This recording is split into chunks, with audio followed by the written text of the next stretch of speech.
Hi, you're on the Reddit Confessions channel. It wasn't the shouting that startled anyone.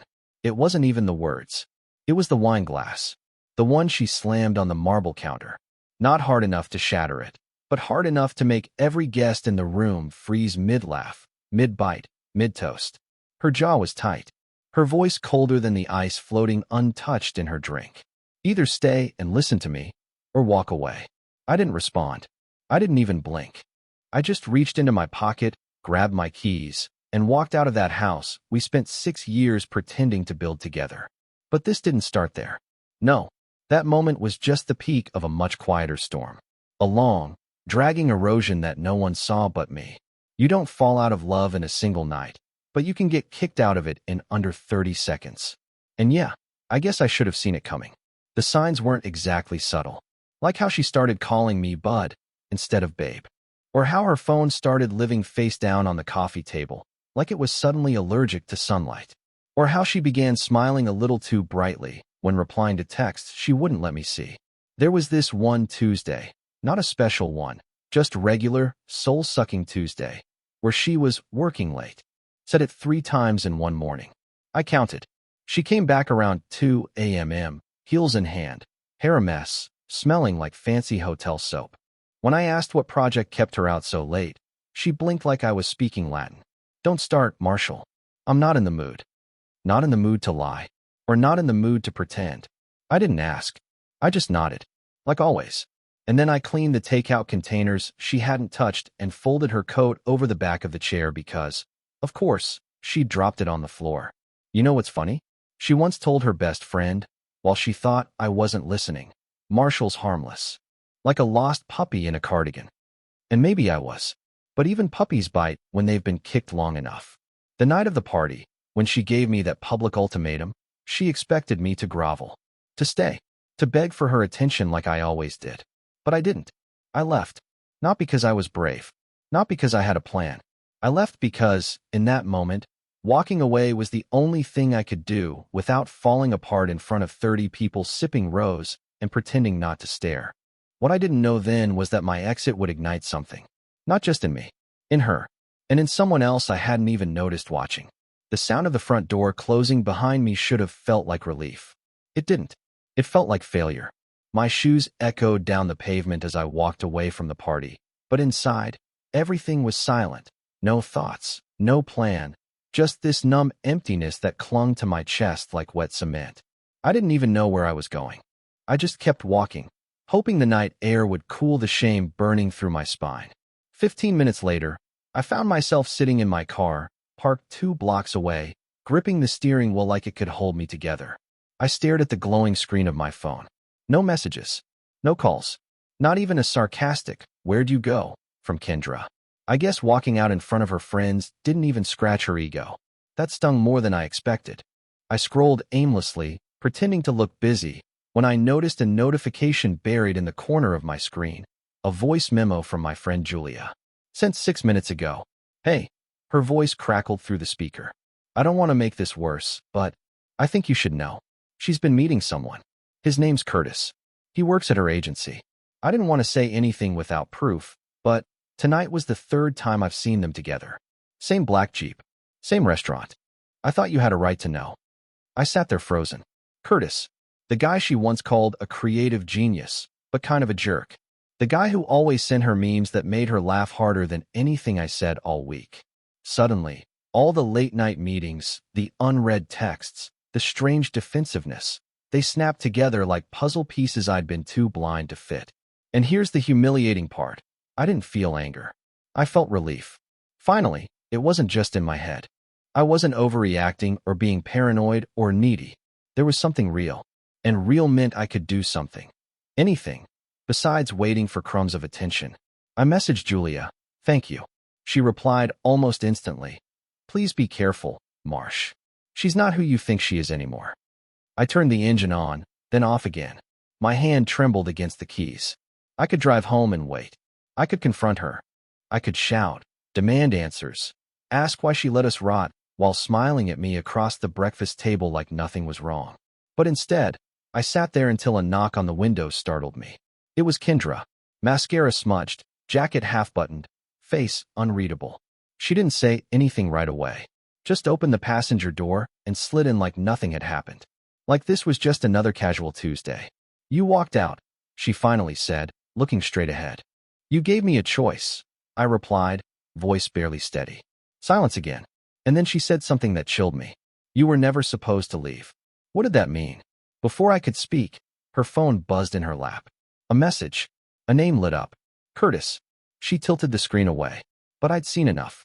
Whatever came next would not be quiet. She didn't flinch when I looked at the screen. She didn't apologize, or explain, or even try to hide it. That might have been the worst part. Curtis.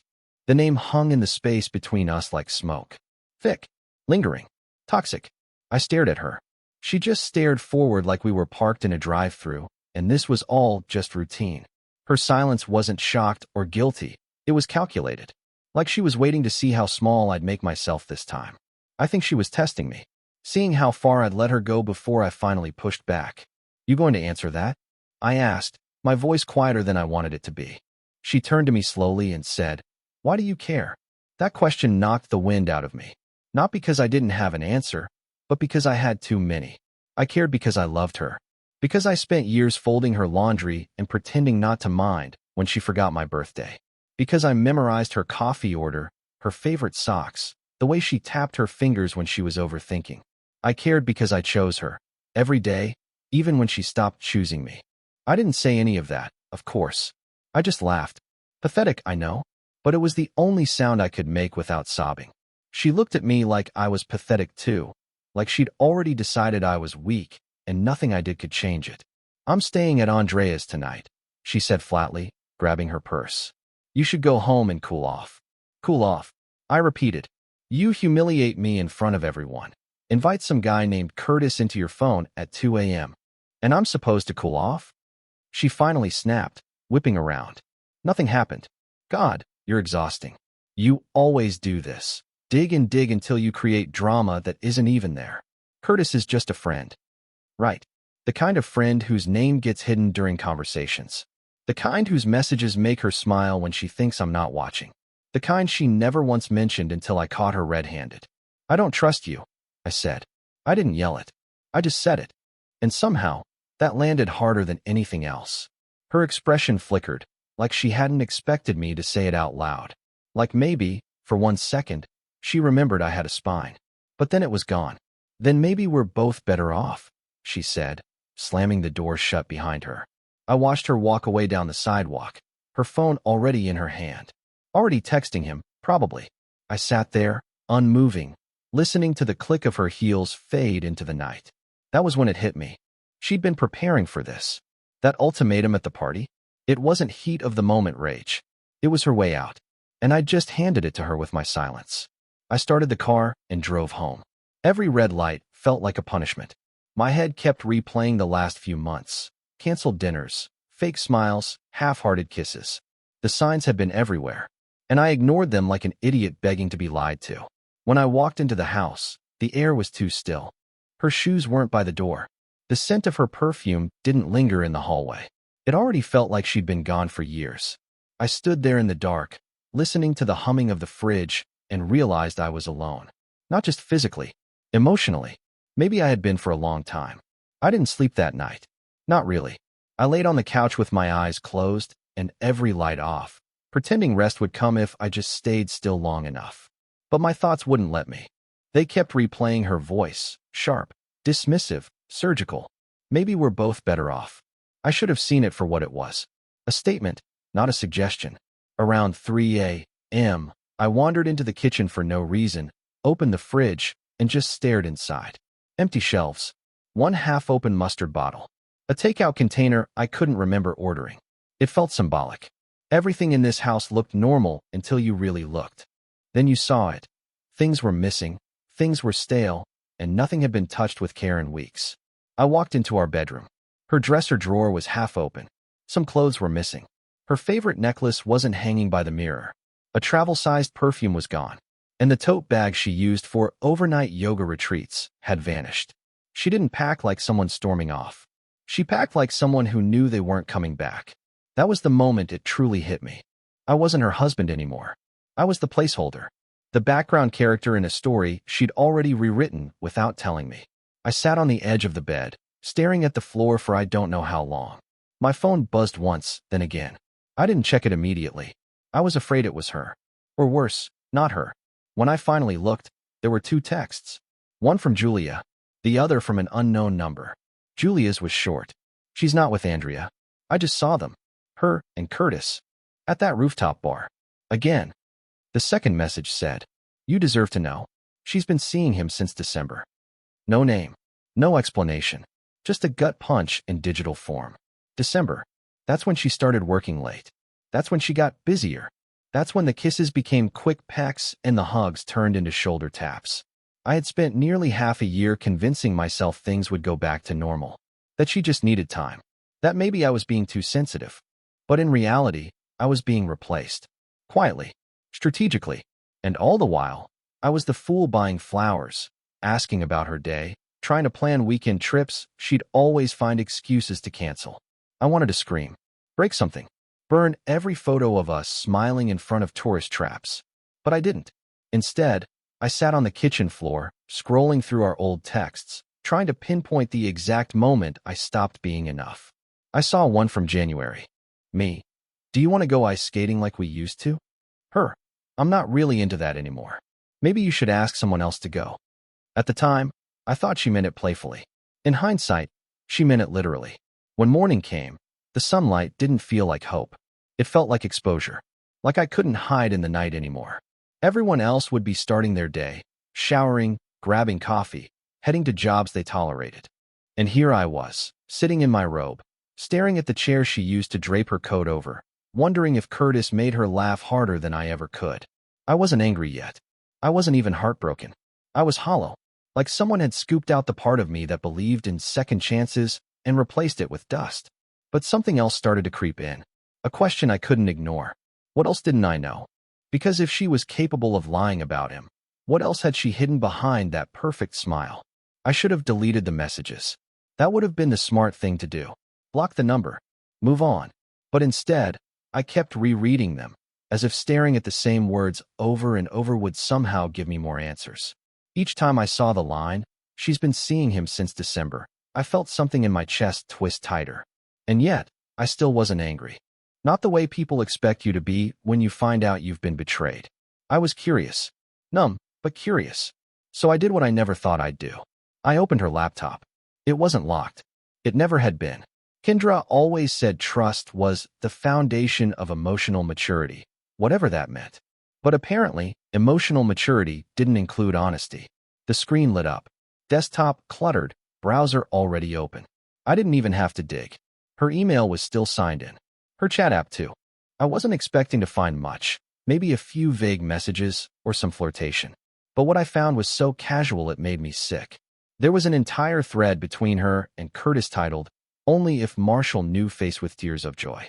The first message dated back to November. Not December. November. She had lied about the timeline, even in the lie. I scrolled through weeks of messages. Inside jokes. Pet names. Work trip, hotel confirmations. Pictures, nothing explicit, but intimate enough that I felt like a trespasser in my own life. One message stood out. "Don't worry, he's harmless. He's too soft to do anything even if he found out." I read it 5 times. That's how she saw me. Harmless. Like an indoor cat too scared to step outside. Not a person. Just a cushion she could land on until something more exciting came along. And the worst part? She wasn't entirely wrong. I hadn't confronted her. I hadn't shouted or demanded anything. I walked out. Quietly. Just like she expected. But as I read more, something shifted. There was a calendar invite. A hotel reservation for next weekend. In another city. Under both their names. That meant she wasn't done. This wasn't just something that happened and fizzled. This was active. Ongoing. Planned. And that's when the curiosity burned away and something colder set in. Resolve. I didn't want revenge. I didn't want some movie-style confrontation with screaming and broken dishes. I just wanted clarity. I wanted her to say it out loud. Admit what she did. Own it. With the same arrogance she used to dismiss me. I closed the laptop and sat in the quiet. It wasn't guilt that would haunt her. It was indifference. One day, she'd wake up and realize I wasn't begging for her anymore. That I wasn't texting, calling, waiting. I was gone. And not just physically. I was gone from the part of myself that once needed her to feel whole. I spent the rest of the day packing. Not everything, just enough. A bag, my documents, my work laptop. I booked a short-term rental 2 cities over. Somewhere anonymous. I wasn't running away. I was stepping out of the fog she left me in. Right before I left, I took one last look at the house. The fern by the window had finally crumbled into dry, brown shards. Of course it had. 3 days passed before she even noticed I was gone. That tells you everything, doesn't it? 3 entire days, and not a single call, text, or fake apology. When the message finally came in, it wasn't even a question. It was a statement. Cold. Detached. Almost professional. I see you've taken some space. Let me know when you're ready to talk like adults. Like adults. As if what she did was part of some messy little disagreement we could negotiate over coffee. As if sneaking off with someone behind my back for half a year was a communication hiccup. I didn't reply. I didn't even let it get under my skin this time. It was the clearest confirmation yet that she wasn't sorry. Not about Curtis. Not about lying. Not about breaking a decade of trust like it was a glass she'd accidentally knocked off the table and decided not to pick up. I spent that evening sitting in the temporary apartment I had rented, surrounded by boxes I hadn't opened yet, watching the sun set through half-closed blinds. The quiet felt like a new language, one I was still trying to learn. I wasn't used to silence that wasn't awkward. This one felt earned. Necessary. Like I was finally making space for a version of myself that wasn't constantly apologizing for wanting to be loved properly. Then the call came. Unknown number. I nearly declined it, assuming it was her using someone else's phone. But curiosity, again, had other plans. Is this Marshall? The voice asked. Female. Nervous. Yes. This is going to sound weird, but I'm Curtis's ex. Or, I guess current girlfriend, depending on how you define betrayal these days. I froze. She continued, voice cracking a little. I found your number through a shared contact. I wasn't sure if I should reach out, but I thought, maybe we should talk. We ended up meeting the next day. Her name was Lainey. Small hands. Trembling voice. Looked like she hadn't slept in weeks. She sat across from me in a corner booth at a diner, fiddling with a napkin while trying to hold eye contact. He told me you were separated, she said. That you were living separate lives. That it was just a marriage on paper. I nodded. I'd figured as much. The lies were standard. Predictable. But then she pulled something out of her purse and slid it across the table. A printed itinerary. Curtis and Kendra. Trips. Dinners. Hotel stays. Even one flight booked under a fake work conference. All dated. All overlapping with weekends I thought she was visiting her mom, attending retreats, or just needing time to reconnect with herself. There were annotations too. Notes Kendra had written in marker. Buy new dress. Surprise him with the news. Talk to lawyers soon. Don't mention yet. I stared at that one for too long. She's planning something, Lainey said softly. And I think it's more than just leaving you. She wasn't wrong. This wasn't some heat-of-the-moment affair. This was methodical. Kendra had created an entirely separate life while still wearing her wedding ring in ours. She hadn't slipped up. She designed her escape. I was never supposed to find out. Not until the papers were filed and I was the villain in her reinvention arc. She called it a misstep. When I confronted her, Lainey whispered. But I think it was a blueprint. We sat there for a while, saying nothing. Two people dismantled by the same lie, orbiting the same fraud from different angles. By the end of it, we exchanged numbers, not because we planned to keep in touch, but because both of us knew we weren't done piecing together what really happened. That night, I didn't cry. I didn't rage. I simply opened my laptop, clicked on a blank document, and wrote her a letter. Not a love letter. Not even a goodbye. Just a truth bomb. And I was going to leave it where she'd least expect it. I didn't sign the letter. I didn't need to. Every word in it was mine. Unfiltered, raw, and finally free of the sugar-coated passivity I'd wrapped my pain in for months. It wasn't cruel. It wasn't dramatic. But it was devastatingly honest. I told her everything. How I'd seen the messages, the trips, the names she thought I'd never say out loud. I wrote that I finally understood what she really thought of me. And most importantly, I wrote that she didn't break me. She just set me free. I printed it and drove back to the house. My house. Our house, technically, but it no longer felt like anything I belonged to. I didn't knock. I still had a key. When I stepped inside, Everything was too clean. The air felt staged, like someone had tried too hard to make things appear normal. A vase of flowers sat on the counter. Fresh. Arranged. Her kind of manipulation. Pretty. Polished. Hollow. She wasn't home. I walked through the space like a guest, laid the letter on the kitchen table, and left without touching anything else.